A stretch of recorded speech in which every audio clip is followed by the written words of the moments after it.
As you very well know, certainly the US administration under President Trump, certainly certain Arab allies of the United States, Saudi Arabia, the Gulf states, certainly Israel, and many other countries are very worried about the projection of Iranian power.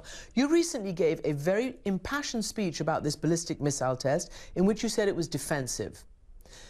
But people are watching Syria, and they're seeing that without Iran, this murderous regime would not still be in power. And they're wondering, where was the defensive nature of your intervention on behalf of Bashar Assad in Syria? Well, I think if they want to look at regional influence, they need to look at the wrong choices that they have made. But specifically, I need to ask about this. Yes, because I'm not asking about them, I'm asking about Iran. Yes, Why come in on the side of the Middle East Milosevic? It's your impression. But no, Mr. Foreign Minister, there are 500,000 people dead. There are 12 million refugees. There's torture. There's mass hanging. It's not my impression. Those are the facts. No, those are not the facts. Because you had a group in Syria that was armed and equipped and financed by outside forces.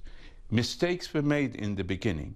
But the worst mistake of all was to arm a group of terrorists who are not only a threat to Syria, but a threat globally. Mistakes were made in Syria, as in the past mistakes had been made. The same people who armed Daesh, armed the terrorist groups, were the same people who armed Saddam Hussein, were the same people who created and armed Al-Qaeda, that a group of countries, which the United States calls allies, plus the United States itself, and here I'm referring to President Trump himself during his campaign saying that Daesh is a creation, ISIS is a creation of the United States government. You defend very passionately the way the world sat by and watched Saddam Hussein gas Iran during the Iran-Iraq war with no accountability. And yet you're supporting Bashar Assad, who's been gassing his own people with chemical weapons, with chlorine gas and barrel bombs. It's really hard to understand why you would take that position. No, we never support the use of chemical weapons because we were victims of chemical weapons. Right, but they're using it and you're supporting them. Hold on.